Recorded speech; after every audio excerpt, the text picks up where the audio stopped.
저희 사실은 DevOps라는 개념 자체를 조금이라도 이해하고 계시거나 관심 있으시면 좋을 것 같긴 해서 저희가 주제를 DevOps라는 주제로 잡아봤어요. 근데 DevOps라는 놈 자체는 현재는 되게 Agile과 DevOps는 되게 큰 화두 중에 하나이고요. 최근에 제가 지금 컨설팅을 하고 있는 게 하나 있는데, 어떤 회사에 Agile 프로세스를 도입하고 있어서 Agile 컨설팅을 하고 있는데, Agile하고 DevOps를 같이 고민하고 있습니다. 그래서 그런 내용들도 같이 얘기 드릴 수 있으면 좋을 것 같아요. 그리고 시간은 뭐 하여튼 되는 대로 한번 해보도록 하겠습니다. 이번에는 좀 오래 걸릴 수도 있어서 하여튼 진행해보도록 하겠습니다. 저는 모우소프트에서 기술 총괄을 맡고 있는 정재욱입니다. 제가 주로 하는 일은 프로세스 컨설팅 쪽하고 제품에 대한 전반적인 엔지니어링 팀 관리, 이런 일들을 담당하고 있습니다. DevOps가 뭔지 혹시 들어보신 분 계신가요? 아, 네. 한 분. DevOps가 뭐냐고 얘기를 하면 사람들이 이런 얘기들을 합니다. DevOps는 잘 보이시나요? 네. 콜래보레이션이라고 얘기를 하고요. DevOps 환경 자체가 협업을 하기 위한 환경이다. 또는 오토메이션이라고 얘기를 하기도 합니다. 자동화된 어떤 거다. 아직도 어떤 거는 DevOps는 작은 개발을 위한 그런 거다고 얘기를 하는 사람들도 있고요. 또는 Infrastructure as a Code다, 이렇게 얘기를 하는 사람들도 있습니다. 또는 스위치다, 또는 칸반이다, 업스를 위한 칸반이다, 이렇게 말씀하시는 분들도 있어요. 하지만 DevOps를 한마디로 정의하기는 되게 쉽지는 않습니다. 그래서 일반적으로 DevOps를 정의한 내용들을 보면 제일 먼저 나오는 얘기가, 영어로 되어 있는 얘기는 컬처와 환경인데, 빌드와 테스트와 릴리즈를 하는 동안에, 소프트웨어를 개발하는 동안에 있어서 빠르고 그 다음에 프리컨티리하고 래피들리하게 할 수 있는 컬처이고 환경이란 얘기를 보통 얘기하고 있습니다. 이건 그리고 또는 이제 한글로 표현된 거 보게 되면 높은 품질을 유지하면서 시스템에 대한 변경 사항과 그에 대한 적용, 그의 변경 사항을 일반적으로 생산 환경에 적용되는 동안에 필요한 시간을 주기 위한 일련의 실천이다, 이렇게 얘기를 하고 있습니다. 그래서 이 얘기 자체는 위에 있는 영문 얘기는 아틀란티안에서 하고 있는 얘기고요. 밑에 있는 얘기는 그냥 일반적인 DevOps를 설명하고 있는 책들에서 하고 있는 얘기라고 생각하시면 돼요. 우리의 전통적인 방법론은 워터폴이라는 방법론이 있었습니다. 그리고 현재 워터폴이라는 방법론 말고 가장 많이 쓰고 있는, 최근에 가장 많이 쓰고 있는 방법론은 에자일이라는 방법론이에요. 워터폴 방법론을 했을 때 프로젝트의 성공률이 어느 정도 되는지 혹시 아시는 분 계시나요? 40%. 네.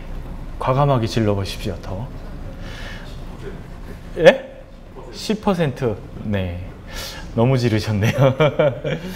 미국 같은 경우 한 20% 후반대 정도 나오고요. 저희가 한 20%대 초반대 정도 나옵니다. 그러면 나머지 프로젝트는 다 실패를 한 것이냐? 반대로 생각을 해보시죠. 저 같은 경우 한 20년 좀 넘게 IT에 몸을 담고 있었는데, 젊으신 분들도 있지만, 프로젝트를 하면서 기존에 있는 방법론을 프로젝트를 해서 난 이 프로젝트는 성공을 했어 하는 게 몇 개나 되시나요? 10개가 넘는다, 나는. 10개가 넘는다. 저는 그렇게 많진 않아요. 되게 많은 프로젝트를 해왔는데, 실패한 케이스들보다는 사실은 내세워놓고 성공한 프로젝트다 얘기할 수 있는 거는 그렇게 많지는 않습니다. 이렇게 얘기를 쭉 해보면 보통 손에 뻗게 성공했다고 얘기를 해요. 성공과 실패의 기준은 다르지만 거기에는 이제 방법론이 가지는 한계라는 게 있습니다. 워터폴 방법론은 그림에서 보시는 것처럼 사용자가 어떤 요구사항을 내놔요. 요구사항을 내놓게 되면 그 요구사항을 갖다가 터널에 뒤밀어요. 그럼 터널에 들어가는 순간에 어떤 일이 생기냐면 개발팀이 그거를 무지하게 오랜 시간 동안 개발을 진행을 합니다. 근데 사용자는 그 터널 안에서 무슨 일이 일어나는지 몰라요. 근데 개발팀은 죽어라고 뭔가를 만듭니다. 그리고 터널 밖을 빠져나오는 순간에 제품이 돼서 나와요. 그리고 사용자는 그 제품을 받아서 UAT, User Acceptance Test라는 것을 진행을 합니다. 그 과정에서 너무 오랜 시간이 흘렀기 때문에 사용자는 내가 냈던 요구사항이 뭔지도 정확하게 기억을 못하고 그 당시에 내가 왜 이걸 요구를 했는지도 기억을 못하는 케이스들이 있어요. 근데 그럼에도 불구하고 제품을 받아서 그걸 가지고 테스트를 합니다. 그러다 보니 내가 원했던 제품과 이게 같은지 안 같은지도 모르겠는 상황들이 발생을 한다는 거죠. 하지만 우리의 프로젝트 기간은 정해진 기간이 있고요. 이 프로젝트 기간이 점점 늘어지면서 나중에는 테스트할 수 있는 기간은 점점 줄어들어요. 상대적으로. 빨리 개발을 해서 빨리 프로덕션에 넘겨야 되기 때문에 웬만하면 그냥 프로덕션에 넘기고 딜리버리를 해버리는 상황이 발생을 하는 거죠. 그래서 워터폴 방법론이 가진 한계는 투명하지 않아요. 개발하는 과정들이 투명하지 않고 그러면서 내가 처음에 나왔던 요구사항과 현재 마지막 그 개발이 완료된 단계에 대한 요구사항들이 머릿속에 그 차이가 있어도 그런 것들을 잘 관리되고 있지도 않습니다. 그래서 애자일이라는 방법론이 나오기 시작을 했어요. 애자일 방법론에서는 커스터머가 내가 필요한 요구사항을 내놓습니다. 그러면 개발팀은 그걸 가지고 제품을 만들어요. 만들어서 하나의 제품이 만들어지게 되면 그 제품을 가지고 커스터머한테 보여줍니다. 이거 맞아요? 그러면은 이게 아니고요. 여기에 이렇게 해야 됩니다. 그러면 그런 것들을 런을 한 다음에 다시 빌드를 해요. 이 과정들이 계속 반복적으로 진행이 되는 거예요. 그렇기 때문에 커스터머는 계속적으로 뭔가 제품에 대한 것들이 진행되고 개발되는 상황들을 주기적으로 볼 수 있고 지속적으로 볼 수 있기 때문에 커스터머가 원하는 방향들을 잘 잡아갈 수 있습니다. 저 주기가 1주, 2주 또는 한 달 주기로 저런 것들을 진행하도록 애자일 방법론에서는 가이드하고 있어요. 그래서 커스터머가 원하는 제품을 만들어내는데 좀 더 잘 할 수 있고요. 쉽게 말해서 애자일 방법론 같은 경우에 프로젝트의 성공 비율이 40% 이상이 됩니다. 기존의 그 워터폴 방법론보다 상당히 높은 프로젝트의 성공률을 보이고 있어요. 그래서 되게 애자일 방법론들을 선호하고 있습니다. 미국 같은 경우는 68% 이상이 현재 애자일 방법론을 도입해서 사용을 하고 있고요. 유럽도 꽤 많은 비율이 사용하고 있어요. 근데 한국에서는 아직은 애자일에 대한 관심과 데브옵스에 대한 관심은 가지고 있지만 실제로 많이 사용되지는 않고 있습니다. 전통적인 방법론들은 사일로 형식의 방법론이에요. 프로젝트 매니지먼트를 하는 단계와 디벨롭을 하는 단계, 테스트를 하는 단계, 오퍼레이션을 하는 단계에 각각 독립적으로 운영되게 있습니다. 그래서 프로젝트 매니지먼트 하는 단계가 끝나면 이제 디벨롭 하는 단계로 모든 것들이 다 넘어가고요. 디벨롭 하는 단계에서 뭔가 막 해서 끝나고 나면 테스트를 하고 테스트가 끝나면 오퍼레이션으로 넘어가게 돼요. 각각의 단계들이 유기적인 관계성을 갖는 게 아니라 실제로 독립적인 관계를 가지고 있어서 저희가 사일로 형태의 개발이라고 많이 표현을 해요. 그래서 앞에 보여드렸던 그런 문제점들이 발생을 하고요. 하지만 애자일 방법론은 그런 형태가 아니라 스크럼이나 뭐 이렇게 그 형태로 진행이 되고 빨리빨리 개발될 수 있는 형태로 진행이 됩니다. 그리고 하나의 팀 안에는 QA도 존재를 하고 오퍼레이팅 하는 팀도 존재를 하고 개발하는 팀도 존재를 해요. 그러면서 모든 팀들이 유기적인 관계에 의해서 개발하는 형식을 취하고 있습니다. 그래서 커스터머도 그 안에 들어가 있고요. 내가 요건을 내놓고 요건을 검증하고 하는 작업들이 그 워터폴 방법처럼 기간이 다 지나고 나서 하는 게 아니라 주기적으로 반복적으로 일어나기 때문에 높은 품질의 제품을 만들어내고 커스터머가 만족할 수 있는 제품을 만들어낼 수 있도록 해주는 방법을 애자일 방법이라고 생각하시면 됩니다. 데브옵스는 애자일을 기반으로 하고 있습니다. 애자일을 기반으로 하고 있고 오퍼레이션 팀과 개발팀이 유기적인 관계로 돌아갈 수 있도록 해주는 역할을 합니다. 그래서 저기 메비우스 띠같이 생긴 놈이 있는데 처음에 플랜을 하고요. 플랜된 걸 갖다고 컨티뉴어스하게 피드백을 고객과 개발팀이 같이 협업을 해서 하게 됩니다. 그거에 맞춰서 오퍼레이션도 하고 디플로이도 하고 컨티뉴어스하게 인테그레이션도 하고 빌드도 하고 이런 작업들이 주기적으로 계속 돌아가는 일련의 활동들이 연속적으로 일어나게 되는 거죠. 그게 데브옵스의 환경입니다. 쉽게 말해서 기존의 방법, 워터폴 방법을 보게 되면 디자인하는 페이스가 이만큼이고요. 그게 끝나고 나면 코딩이라는 걸 진행을 하고 코딩이 끝나면 테스트하고 디플로이 하는데 이 릴리즈 주기가 뭐 예를 들어서 1년에 한 번에서 4번 정도 이렇게 진행이 됐다고 하면, 에자일 같은 경우는 하나의 주기가 디자인하고 코스트하고 테스트하고 릴리즈한 디플로이하는 하나의 주기가 빠르게는 1주에서 2주, 뭐 길어야 한 달 안에가 되기 때문에 되게 래피디하게 돌아갈 수 있는 그런 환경들을 제공을 합니다. 그러다가 DevOps라는 환경으로 가게 되면 저 주기가 더 짧게 되는 거예요. 데일리로 주기도 하고요. 디플로이 되는 거 환경들이. 그러면서 뭐 저렇게 슬라이스하게 막 잘라서 돌아가기 때문에 무지 빠른 패턴으로 돌아갈 수 있다는 장점을 가지고 있어요. 그래서 DevOps는 에자일을 기반으로 하고요. 지금 보시는 것처럼 DevOps 환경이라는 것 자체는 도입을 하게 되면 30배 이상의 우리가 그 디플로이 해주는 환경들이 더 빨리 진행될 수도 있고요. 뭐 60배 이상의 그 뭐 페일리어가 줄어들 수도 있고, 이런 되게 큰 장점들을 보여주고 있다는 거예요. 그래서 현재는 그 에자일과 DevOps라는 놈이 상당히 되게 트렌드하고 중요한 개념으로 자리를 하고 있습니다. 그래서 많은 기업들에서 사실은 DevOps를 고민하고 있고 에자일을 고민하고 있고, 그런 것들이 도입이 되고 나서는 고객 만족이라는 그 수치가 상당히 크게 올라가고 있습니다.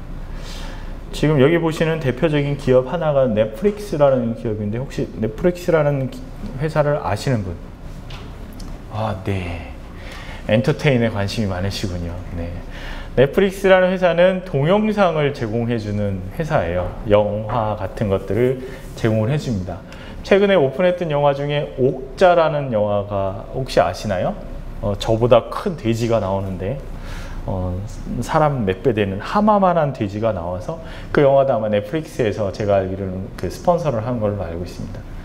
그 영화를 저도 넷플릭스에서 봤어요. 다운을 받아서 봤는데, 여기서는 DevOps를 도입하고 나가지고 기준 100번 정도를 하루에 릴리즈할 수 있도록 하는 환경이 구축됐다고 합니다.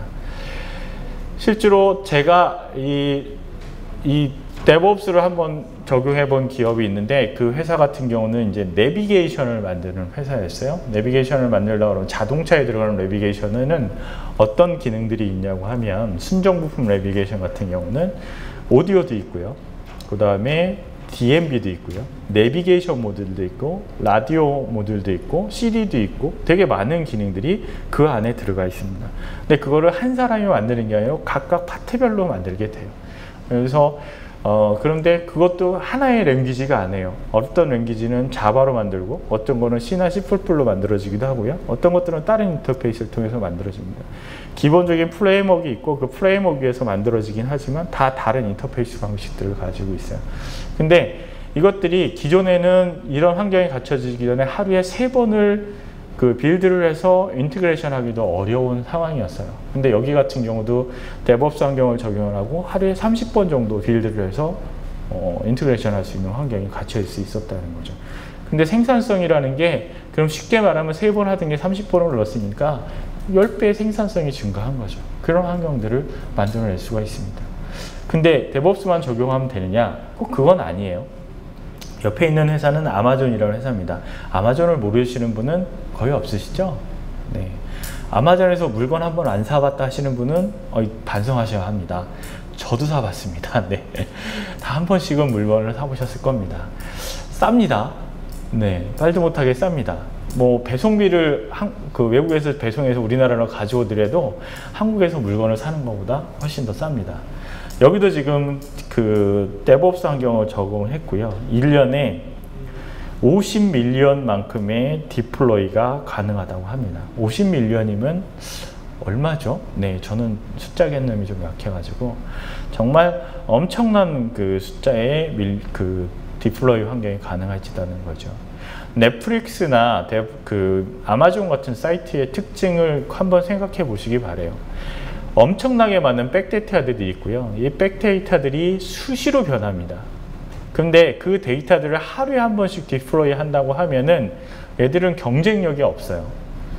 수에게 나오는 수많은 영화와 수많은 그 물건들을 등록을 해서 관리를 해야 하는데, 이것들을 하루에 한 번 업데이트를 한다? 그러면 이 사이트는 죽은 사이트나 다름이 없습니다.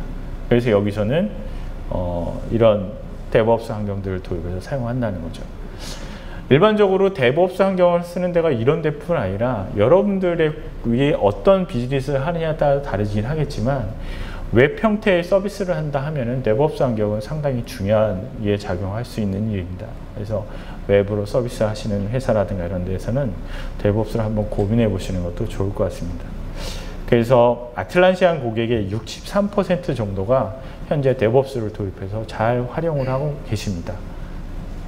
뭔지 좋아 보이죠? 지금까지 설명을 드리니까. 네. 아닌가요? 네. 거짓말해도 좀 좋아 보인다고 해주셔야 하는데 하지만 데브옵스는 공짜로 이루어지지는 않습니다. 데브옵스를 하기 위해서는 정말 많은 노력과 돈을 필요로 합니다. 제가 최근에 컨설팅하고 있는 회사에서도 저한테 요구했던 게 뭐냐면 에자일은 알겠어요. 근데 데브옵스를 하려면 뭘 해야 돼요? 얘기를 하더라고요. 그래서 제가 그 얘기를 해줬습니다. 에자일은 여러분들의 조직의 문화를 바꾸셔야 합니다.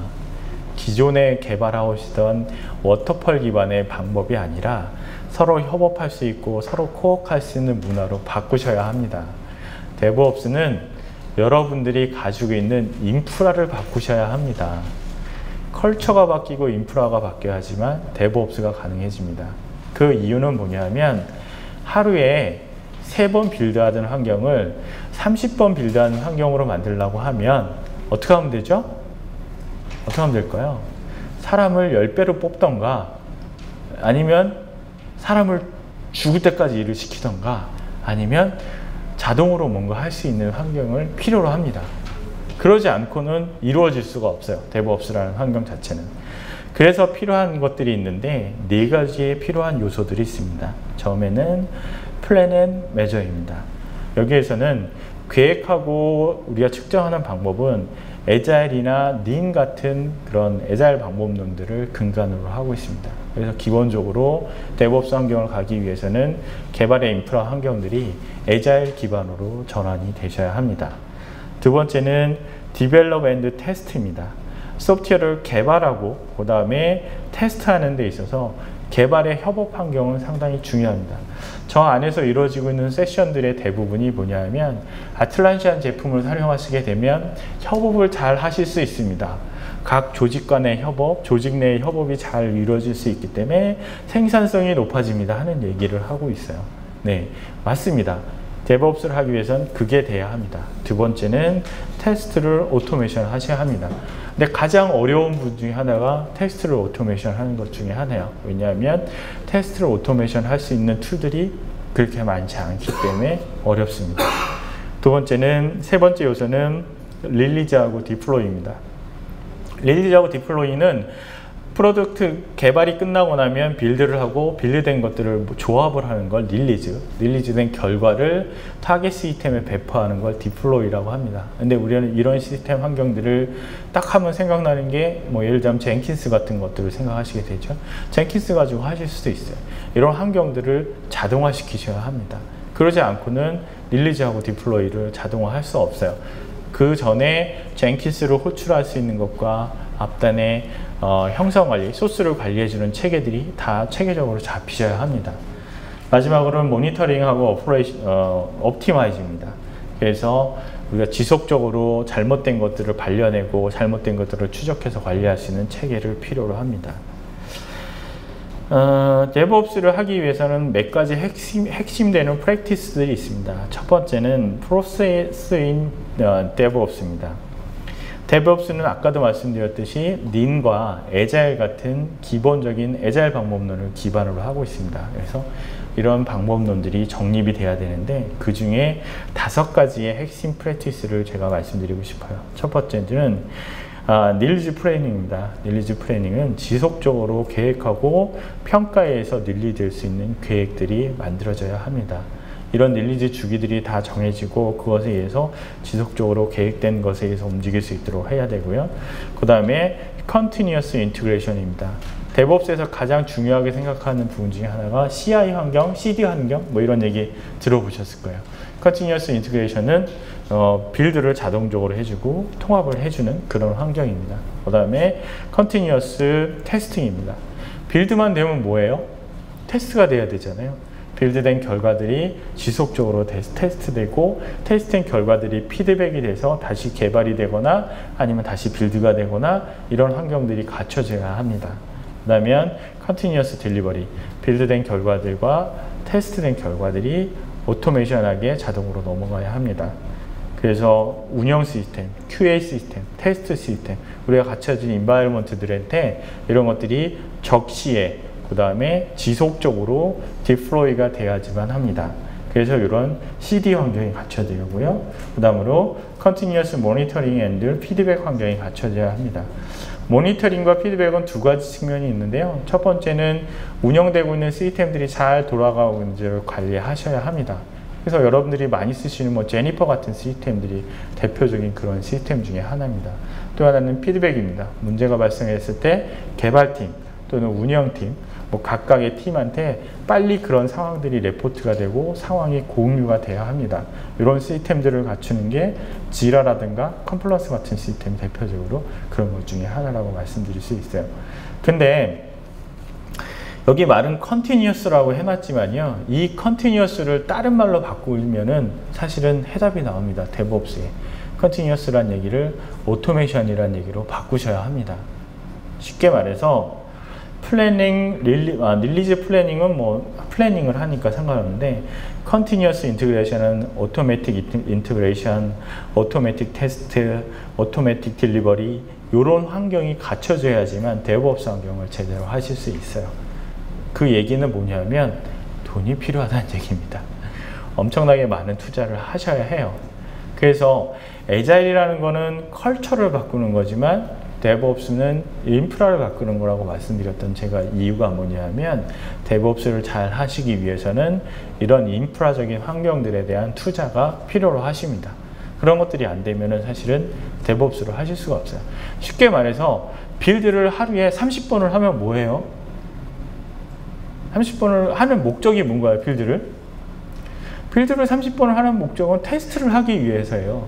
그런데 빌드를 한 번 하든 30번을 하든 테스트가 안 되고 그냥 QA팀에 넘어가면 있다고 하면 빌드를 30번을 할 이유가 있나요? 없죠. 빌드 30번 할 이유가 없어요. 테스트가 자동화되지 않으면 빌드를 30번 하는 게 무슨 의미가 있습니까? 그럼 테스트가 자동화돼야 돼요. 테스트가 계속 되면 뭐합니까? 디플로이를 매일 할 수 없고 매번 할 수 없어요. 디플로이를 오토메이션 할 수 없으면 빌드를 30번 하고 테스트를 하루에 30번 하는 게 무슨 의미가 있습니까? 디플로이도 자동화돼야 합니다. 그래야지만 실시간으로 변경되고 실시간으로 반영돼야 해야 될 내용들이 지속적으로 반영이 돼서 서비스가 될 수 있다는 거죠.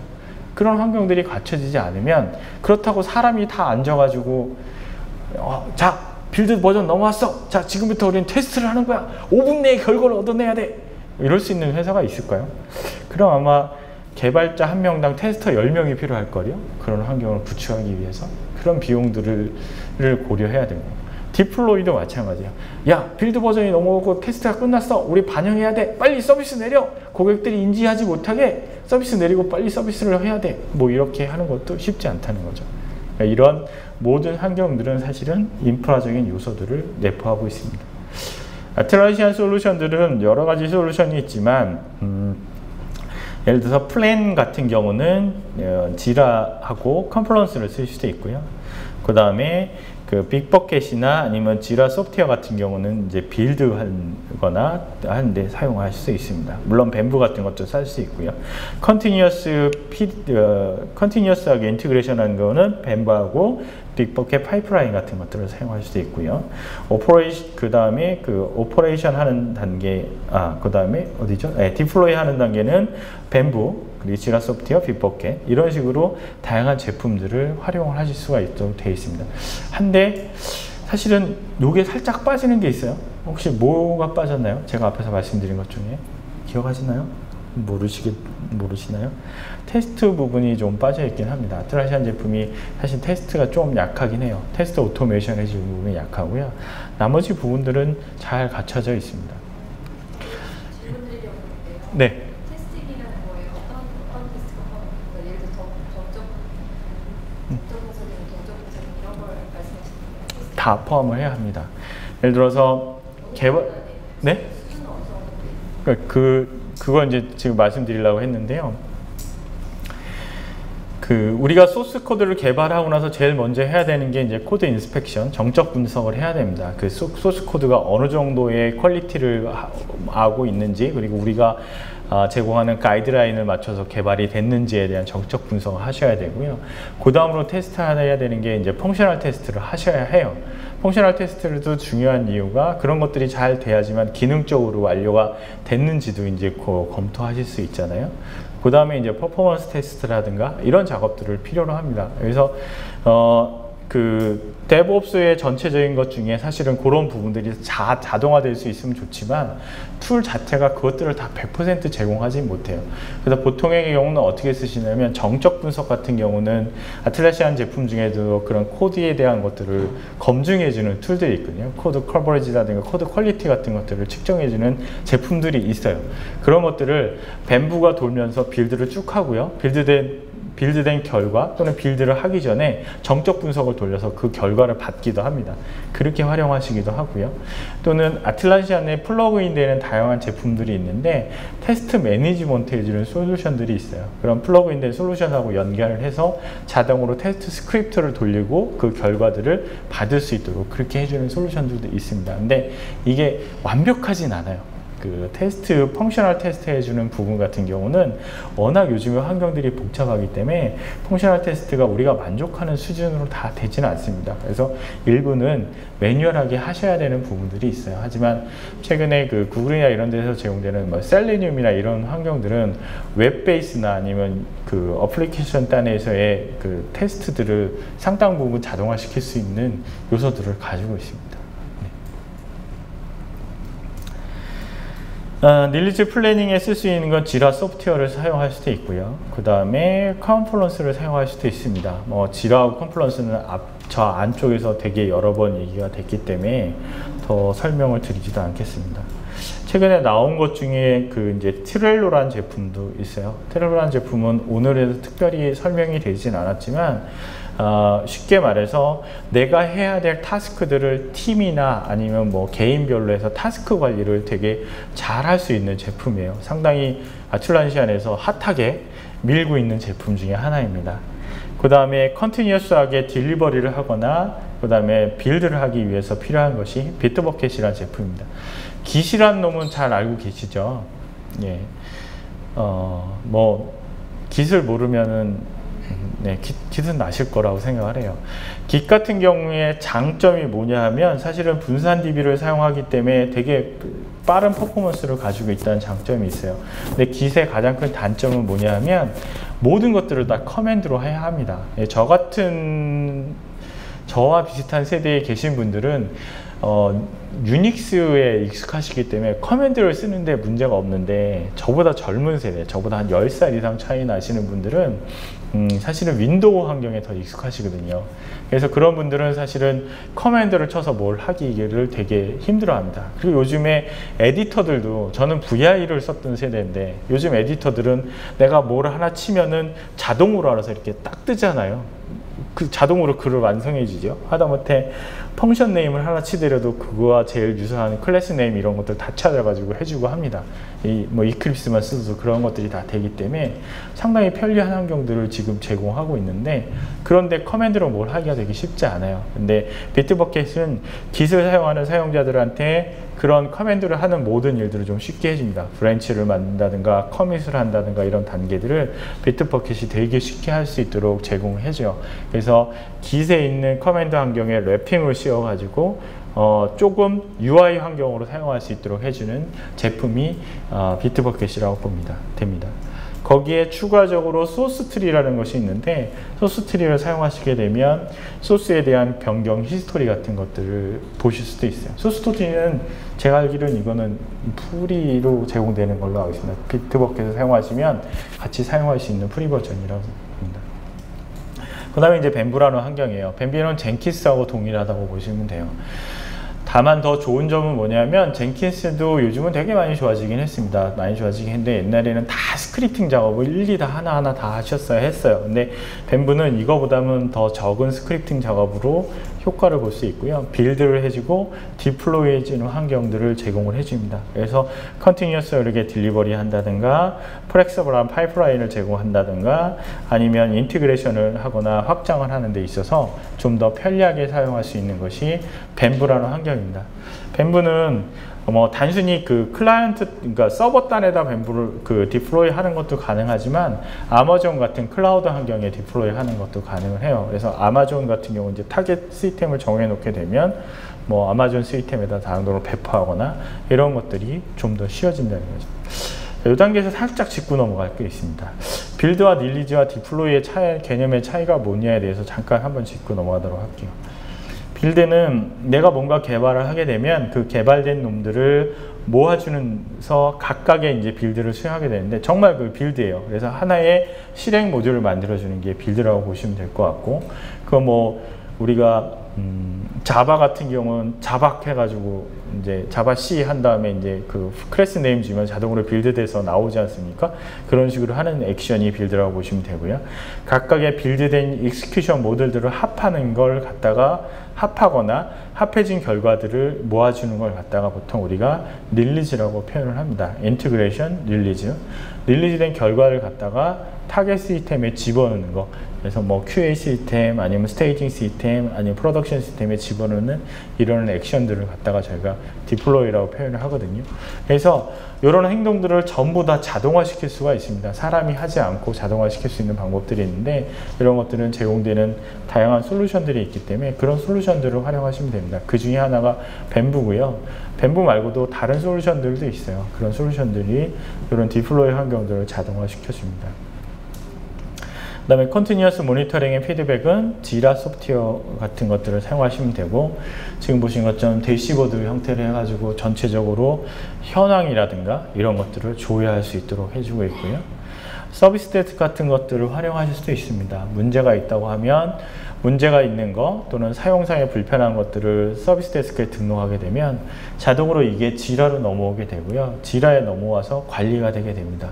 이건 저희가 실제로 쓰고 있는 화면이에요. 저희 회사에서 실제 사용하고 있는 화면인데 고객들이 저희 솔루션을 사용하시다가 문제가 생기잖아요. 그러면 저희 쪽에다 등록을 하십니다. 그러면 자동으로 이쪽으로 넘어오게 돼요. 넘어온 내용들을 저희 엔지니어들이 보고요. 지원을 하게 되는 겁니다.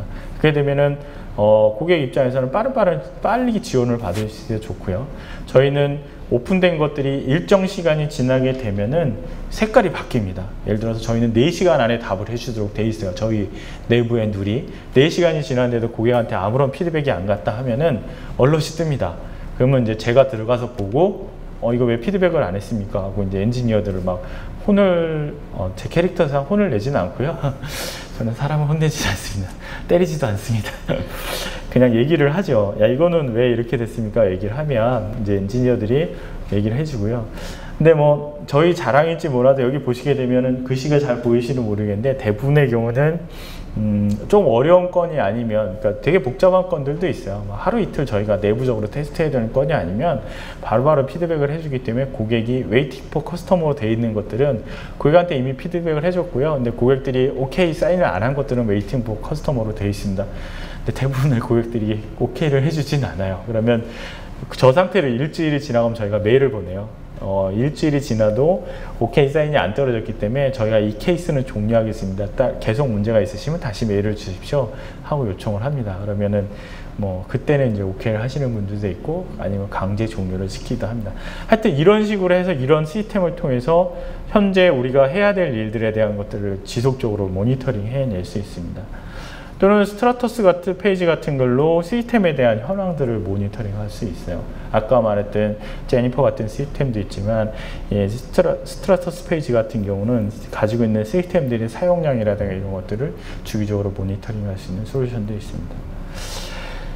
마지막으로 중요한 것이 사실은 아까도 질문하셨던 그 테스트 부분입니다. 아틀란시안 부분에서 빠져있는 부분이라고도 말씀을 드렸고요.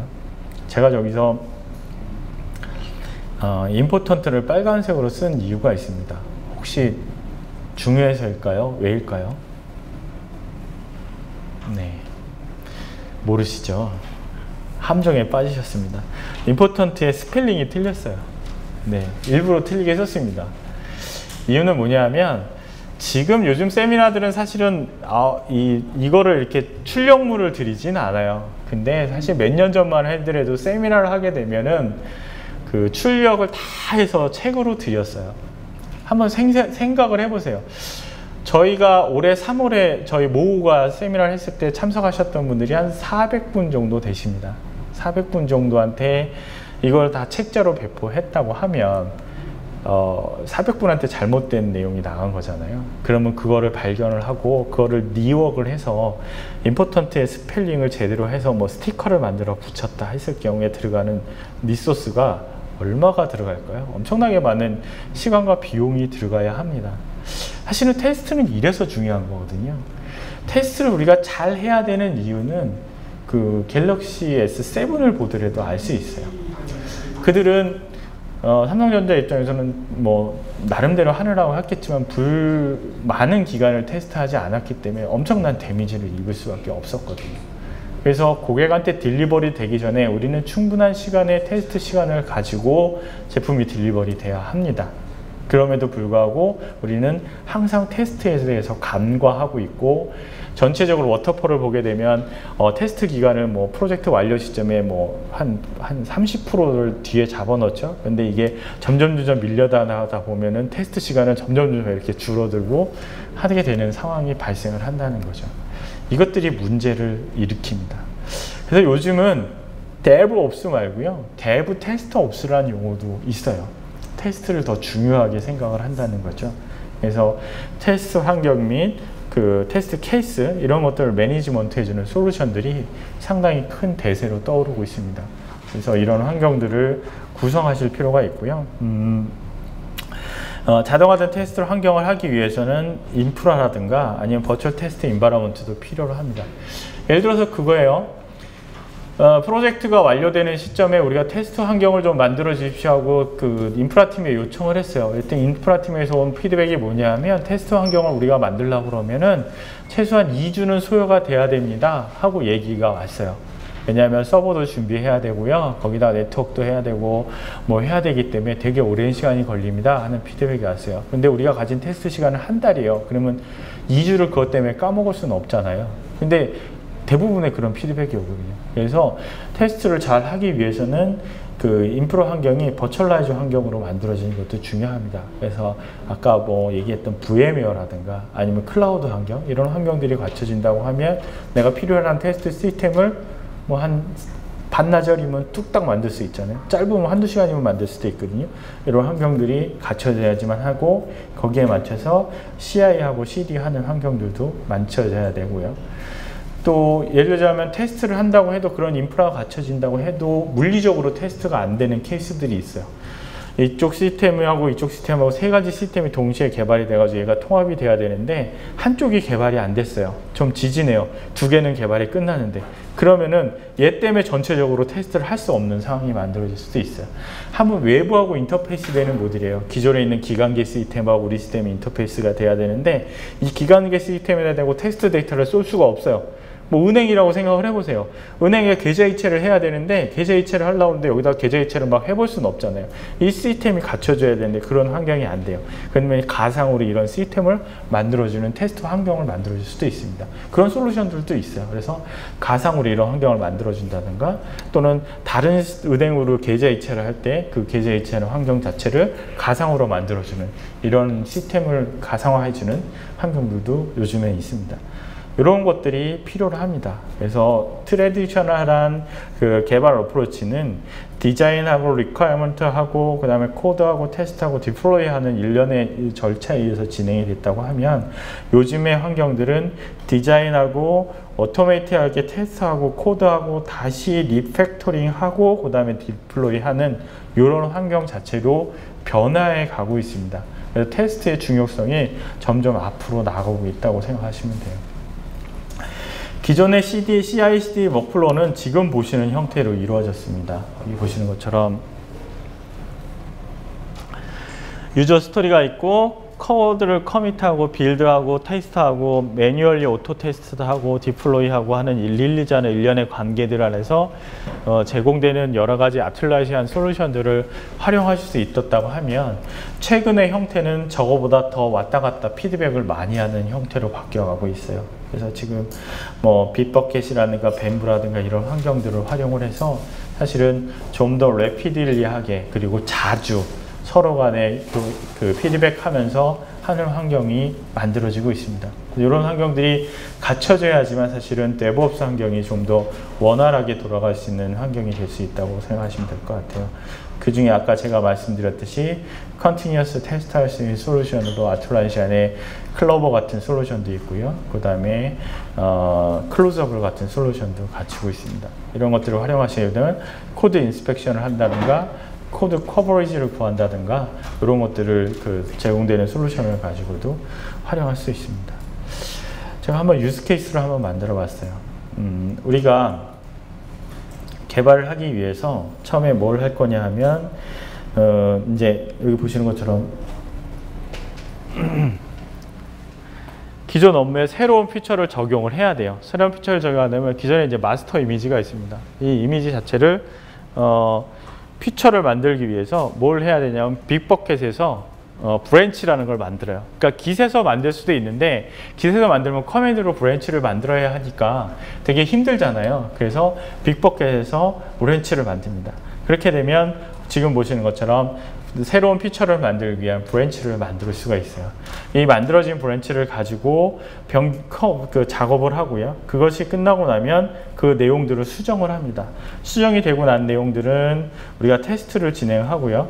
테스트가 진행되고 나서 빌드를 요청을 하죠. 그러면 빌드는 어디서 하게 됩니까? 밴부에서 하게 되죠. 밴부에서 빌드를 하고요. 빌드된 결과가 이상이 없다 싶으면 그 테스트를 진행을 하는 거죠. 테스트는 테스트해주는 솔루션을 쓸 수도 있고 아니면 사람이 뭐 검증해서 테스트를 할 수도 있습니다. 이런 테스트 작업들이 끝났다. 개발자가 테스트 작업이 끝나고 나면 그 다음에 이제 그 테스트가 패스되고 나면 그 내용들은 다시 그 브랜치 버전, 메인 버전으로 들어가야 되겠죠. 그러면 이때는 아까 보셨듯이 머지를 해야 합니다. 머지 할 때도 아까 제가 말씀드린 이렇게 비트버켓을 사용해서 머지를 하게 되면 메인 버전으로 이제 들어가게 되겠죠. 이 내용들은 메인 버전으로 들어갔으니까 이제 릴리즈를 해야 되겠죠. 디플로이를 해야 됩니다. 디플로이 할 때, 배포를 할 때 밴부를 써서 다시 우리의 레가시 시스템이나 아니면 클라우드 같은 버전으로 디플로이를 할 수 있는 환경으로 만들어낼 수 있다는 거죠. 사실은 아틀란시안에서 제공되는 여러 가지 솔루션들이 있습니다. 여러 가지 솔루션들을 활용하시게 되면 사실은 데브옵스를 좀 더 유용하게 활용하시고 빨리 활용할 수 있도록 할 수 있는데 결론은 아까도 말씀드렸지만 제가 농담삼아 말씀드렸지만 사실은 여러 가지 제품들을 써야 돼요. 사람이 해서는 데브옵스를 구현하기에는 한계가 있습니다. 사람이 할 수 있는 일이 가지는 가장 큰 한계는 뭐냐면 하루에 3번을 할 수 있어도 하루에 30번은 못 한다는 거죠. 사람이 하루에 1번을 할 수 있어도 하루에 10번, 20번을 할 수 없습니다. 왜냐하면 그러려고 하면 사람을 다 죽여야 될 테니까 아니면 사람을 10배는 늘리던가. 그래서 시스템의 도움을 받아야 되고 아틀란시안에서 제공되는 솔루션이라든가 아니면 기존에 가지고 계시는 인프라 환경에서 사용하고 계시는 솔루션들 이런 것들을 잘 활용을 하셔서 오토메이션을 하셔야 합니다. 그래서 CI, CD, CI, CD 이런 환경들 그 다음에 컨티뉴어스 테스트 그 말을 제가 뭘로 바꾸라고 했죠? 컨티뉴어스가 아닌 오토메이션으로 바꾸라고 말씀드렸잖아요. 그래서 오토매틱하게 인테그레이션 되고 오토매틱하게 딜리버리 되고 오토매틱하게 테스트 될 수 있는 환경으로 바꾸셔야지만 여러분이 데브옵스 환경을 잘 운영하실 수가 있습니다. 감사합니다.